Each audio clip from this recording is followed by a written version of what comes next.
আরো অনেক স্লোগান তারা দিয়েছে, যে স্লোগানগুলো আসলে আন্দোলনকারীরাও সেভাবে দেয়নি। তো বোঝাই যাচ্ছে এখানে একটা বিদেশি চক্র, একটা সে পাকিস্তানের প্রেতাত্মারা আবার জীবিত হয়ে গেছে, আলবদর আল শামস রাজাকারদের বংশধর, তাদের বন্ধু বান্ধব পরিবার, কিংবা এমন কিছু মানুষ যারা হয়তো না বুঝে না জেনে বিভ্রান্তির শিকার হচ্ছেন। অনেক সরল ছেলে মেয়ে, সরল বাবা মা আছেন যারা চক্রান্তটা বুঝতেও হয়তো পারছেন না। তো সেই মানুষগুলোকে মানে বিভ্রান্তি করে একটা ধ্বংসযজ্ঞ চালাচ্ছে বাংলাদেশে। তো সেখানে যে সকল শিল্পীরা দাঁড়িয়েছেন তাদের নিজস্ব অধিকার, তাদের স্বাধীনতা। আমি শুধু অনুরোধ করব যে আমরা যারা শিল্পী, আমরা এমন কিছু বলবো না, করব না যাতে আগুনে ঘি পড়ে, উস্কানি হয়, দেশে লাশ পড়ে, দেশ অরাজকতার দিকে যায়, দেশে মুক্তিযুদ্ধের চেতনা ভুলুণ্ঠিত হয়। এমন জায়গায় যেন যাওয়ার ক্ষেত্রে কেউ পরোক্ষ বা প্রত্যক্ষ ভূমিকা না রাখে, এটা আমার অনুরোধ।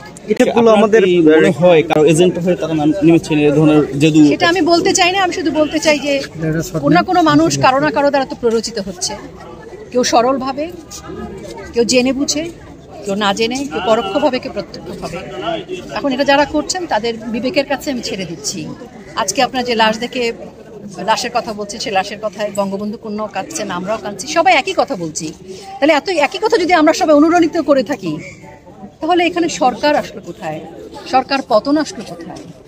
তাহলে এখানে আপনারা যে চক্রান্তের কথা বলছেন, চক্রান্ত করছেন, এটা তো স্পষ্ট। ওনারা কেন ভাবছেন যে দেশের মানুষ কিছু বুঝতে পারছে না? আর বাংলাদেশের মিডিয়া অনেক শক্তিশালী। আজকে যে কথাটা চাপা পড়ে আছে, যে বিভ্রান্তি দিয়ে, যে গুজব দিয়ে আজকে উস্কানি দেওয়া হচ্ছে, আজ থেকে কয়েক বছর পর সেটি কিন্তু প্রকাশিত হবেই।